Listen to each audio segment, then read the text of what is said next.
Hello guys, ngayon is gawin natin tong kondura. So meron tayong Freon ito, kasi ang kondura natin ay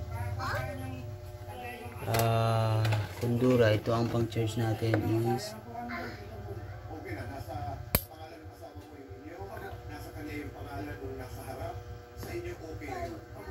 ayan, R134A.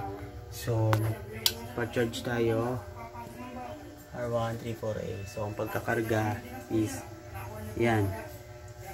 Actually kinonvert na natin siya. Ito suction valve dito, no? Tapos ito pinalitan na natin tong filter. Yan, filter. So bumili tayo niyan kasi barado. Tapos ito kinonvert na natin, hininang natin yan para mas mabilis ang karga. So yan, sinalpak na natin. So hintayin lang natin. So medyo mataas ang pressure niya.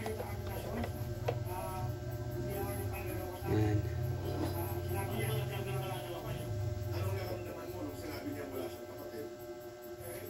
Yan natin. So ito kasi nangyari, walang lamig.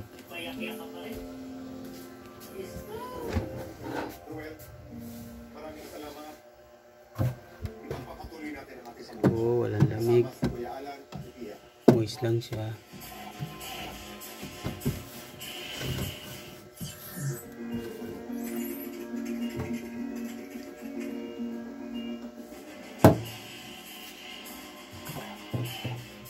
Ito isasagad natin sa number 5.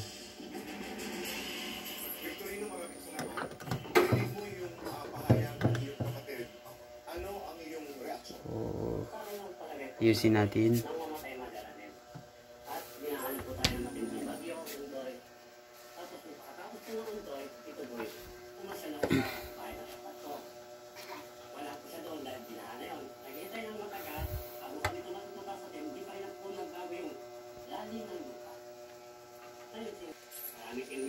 So ganito guys, no, hintayin natin ng mga 3 to 5 minutes para makuha natin yung tamang pressure ng Freon. Then karga lang naman to.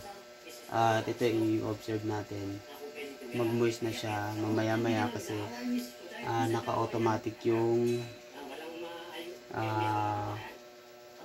mga relay nito. So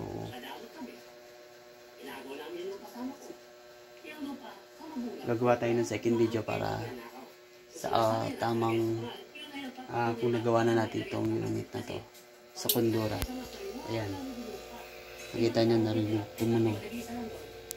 So hintayin lang natin bumababa yung pressure niya. Pag nakuha natin tamang pressure, yan, unti-unti bumababa.